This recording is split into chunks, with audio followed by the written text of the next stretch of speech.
Mabuhay ang Agila ng Norte!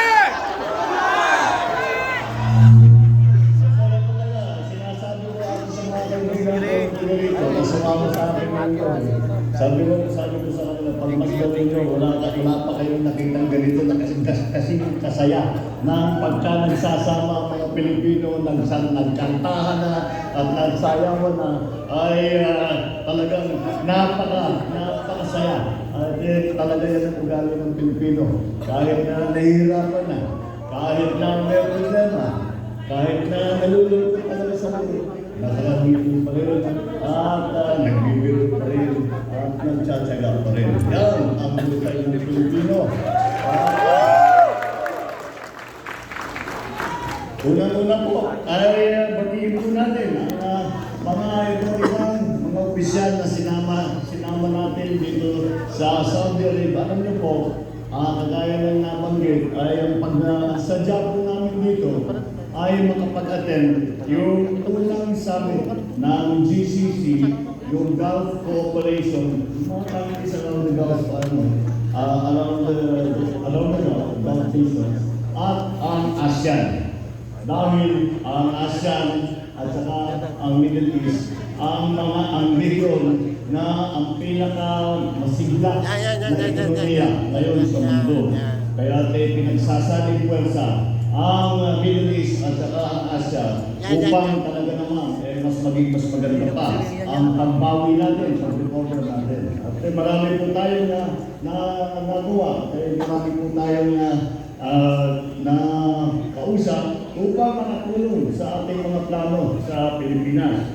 Kaya ipapakilala ko muna po ang ating mga kasama, ang ating mga opisyal na kasama sa ating konferensya, sa ating mga usapin, tungkol sa iba't ibang bagay, tungkol sa investment. Dito po, ang speaker po ng House of Representatives, Speaker Martin Romualdez. Dito rin po, ang ating Finance Secretary, Secretary Ben Jokno. Dito rin po, ang Secretary natin ng Department of Trade and Industry, ang ating Secretary Fred Pascual. Kasama rin natin po ang ating Press Secretary na siyang nagdadala ng balita sa mga ginagawa natin habang tayo nagbabiyahe, Secretary Cheroy Garofil. Ang tumutulong po sa inyong abang lingkod, ang Special Advisor ng Pangulo po for Investment and Economic Affairs, Advisor Frederick Go.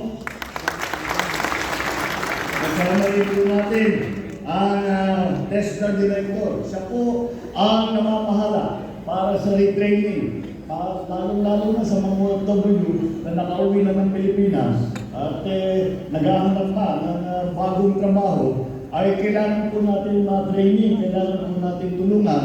Dahil marami pong bagong teknolohiya, marami pong bagong klaseng trabaho na kailangan pag-aralan. At yung ating mga pinapasukan na investment na mga sektor ay kailangan matutunan po ng ating mga workers kung paano ang pinakamagandang trabaho para gawin nila. Ang namumuno po ng ating TESDA Director General ng Tabato. Nandito rin po ang officer in charge po ng migrant workers, si Hans Leo Ratmat.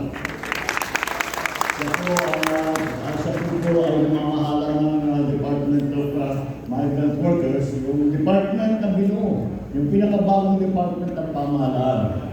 At siguro alam po ninyo na ang unang umupo bilang kalihim ng Department of Migrant Workers ay si Secretary Tuts Ople na napakahusay at napakagaling. At marami talaga siyang karanasan. At marami talaga siyang ginagawa at napakasipag, napakahusay. Ngunit minalas po tayo at siya'y nawala na, siya'y tumanaw na. Ngunit hindi po natin kinakalimutan ang kanyang advokasya na tulungan lahat ang ating migrant workers, tulungan ng lahat ng ating overseas workers, kahit saan man, kahit anuman ang problema, tuluyan po ang trabaho ng pamahalaan upang suportahan kayong lahat. Andito po ang ating Sergeant de Affairs, na nagsalita, Sergeant de Affairs Romato, ang ating Special Envoy to Saudi Arabia, Under Secretary Jesus Domingo, mga kasama po natin sa private sector na ating partner po. Alam niyo po, dahil nung una akong umupo, sinabi, tinitignan ko namin kung ano yung natuloy ng gawin. Sabi ko, maraming masyado ito, baka hindi kakayanin, masugod din lamang. Kaya naman, pinakita po natin ang ating mga kaibigan na mga negosyante. At sinabi namin, magtulungan tayo dahil hindi kaya lahat ng pamahalaan. Ngunit pagka tayo ay magsanib pwersa, pagka tayo ay nagtulungan, ay palagay ko, makakamtan natin lahat ng ating mga pangarap. We will achieve the goals that we have set for ourselves, for our country and for our people. Kaya kasama po natin ang mga ating tinatawag na partners in the private sectors at siyempre ating mga kababayan na nandito sa Saudi Arabia na nagsisipag at pinapaganda ang pangalan ng Pilipinas. Kayo po ang pinakasama na naging nakasama natin na bisita kayo. Lahat na natin mga bisita, ladies and gentlemen, mga minamahal kong kababayan, salamat po sa pagdala ninyo ngayong gabi. Nagpapasalamat din po ako at pinangulakan ninyo ako at ang ating paanyaya upang magkita tayo dito sa Saudi Arabia. It is always an honor and a pleasure to spend time with the great Filipino community in Saudi Arabia. I wish to recall the first time, yung unang pagpunta ng isang pangulo dito sa Kingdom of Saudi Arabia ay ang taong 1982. At ang pumuntang pangulo dito ay ang aking ama, na President Ferdinand Marcos Sr. He came to Saudi Arabia, he had a state visit to meet His Majesty King Khalid bin Abdul Aziz Al Saud to renew the good relations between the Philippines and Saudi Arabia and to reassure the kingdom that both countries will remain great friends. And I, as his son, and now as President, will continue in that tradition. Papagpatuloy po natin. At yan po, ang naging bahagi sa ating pagpunta rito ay para kausapin ulit ang ating mga kaibigan dito sa Saudi Arabia at hindi lang sa Saudi Arabia, kung hindi dito sa Middle East, upang tiyakin na ang kalagayan naman ng ating mga mamamayan, ng ating mga Pilipino ay nasa mabuti. At kung may problema man, ay pinag-usapan natin at kaya po natin ayusin. I have come on the gracious invitation of His Majesty King Salman bin Abdul Aziz Al Saud and His Royal Highness Crown Prince Mohammed bin Salman Al Saud to participate in the inaugural ASEAN Gulf Cooperation Council Summit. Dahil miyembro po tayo ng ASEAN, ang Pilipinas ay talagang nais i-promote ang friendship at saka pagandahin ang relasyon ng ating mga iba't ibang mga bansa at iba't iba ang mga tinatawag na regional blocs. The Philippines' vibrant individual relationship with the GCC countries, ang GCC countries, the Kingdom of Saudi Arabia, ang UAE, Qatar, Kuwait, the Sultanate of Oman, Bahrain, are special because of the millions of Filipinos who have worked and lived and continue to thrive here. Dito lamang sa Saudi Arabia, ang Pilipino ay baka malapit ng aabot ng 1 milyon, ay nasa 760,000 yata tayo. At dito sa Gulf States, yung mga nabanggit yung mga bansa, 2.2 million ang Pilipino na nakakalat po dyan. At naaalala ko po, the tremendous impact that overseas Filipinos have had on the Filipino economy. I would be remiss, of course, if I did not speak of the difficulties and the challenges that you have all encountered. Lahat po kayo ay nagsakripisyo na kayo'y nakahiwalay sa inyong mga mahal sa buhay, sa inyong mga pamilya, sa inyong bansa. But your incredible determination and resilience are truly impressive. On behalf of the government of the Philippines, I convey my gratitude and express my admiration to each and every one of you. You serve as an inspiration.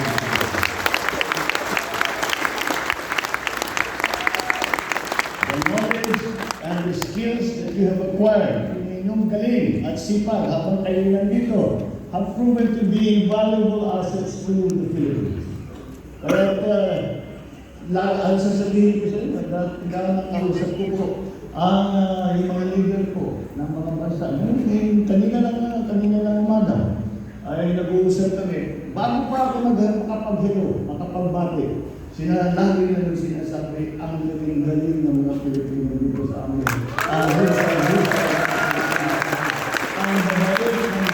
Ang susipan ng mga Pilipino dito. Kaya talaga naman pagka naririnig natin ang national anthem ay talagang nakakataba ng puso dahil sa inyo. Pagpunta po namin dito, talaga naman ang nararamdaman po namin, proud to be a Pinoy. Maraming salamat. So continue to share your experiences to our countrymen and bring technical expertise back to the Philippines. Your efforts have not gone unnoticed. I look forward to your return. With your help, the Philippine government's integration programs will continue moving forward towards a brighter future for our country and for our people. Bilang mga huwara at ulilang kasapi ng lipunan, kayong mga OFW, ang pinakamahusay na tinatawan sa kultura ng Pilipinas. As cultural ambassadors have shown the people of the world the kindness, the warmth of the Filipino. You have all contributed to the promotion of the Philippines as a remarkable tourist destination. Lahat po na magkaroon ng OFW at dumami na at nakikilala po tayo, nakakatulong po yun dahil sa sinasabi nila, itong mga Pinoy na nakilala na ang gagaling nila, ang huhusay magtrabaho, ang babae, mapagkatiwalaan, iniiwan yung mga bata sa atin dahil hindi sila nangalamba ng baka hindi mabuti ang pagkaalaga sa mga anak nila. Kaya naman nasa puso na nila ang pagmamahal ng Pilipino. Yan po ang inyong ginawa. Yan po ang ipinakita ninyo. Kaya po ang reputasyon ng Pilipino bilang workers, bilang healthcare workers, bilang caregivers, bilang skilled professionals, bilang engineer, bilang contractor, ay po kilala na po tayo dahil sa magandang trabaho na inyong ginawa. At kanina lang po, bago po kami pumunta rito, ay nakausap ko po ang Crown Prince. Ang sabi ng Crown Prince, una-una sabi niya, I have to tell you, my second mother is a Filipina. Sabi, dahil ang nag-alaga pala sa kanya ng mga kasi ay Filipina. Kaya naman sabi na, mahal ng Filipino. At yung pagmamahal na po yun na sa inyo ay nanaramdaman din po namin sa Pilipinas. At kami naman, para kami cheering squad ninyo. Sige, kanina ninyo, magpasikat para tayo mga Pilipino ay talagang maangtingin po sa atin, ay tumaas ang gusto. Ay sabi ko ni Crown Prince, sabi niya sa atin, alam ba, sabi niya, 80% of the ICU personnel are Filipino. 80% in the whole of Saudi Arabia. Sabi niya, pag nawala yung Filipino dito sa Saudi Arabia, tigil lahat. Sabi niya, talagang ganyan ang dependence namin sa mga Pilipino. Kaya naman, talaga naman masasabi natin na ang OFW ay hindi lamang tinutulong sa ekonomiya, dahil sa remittances ninyo. Marami nang nangyari na naghihirap naghihirap ang ekonomiya ng Pilipinas dahil sa remittance na pinapadala ng ating mga OFW ay talagang nabubuhay pa tayo, nakakaahon tayo sa mga problema na hinaharap natin.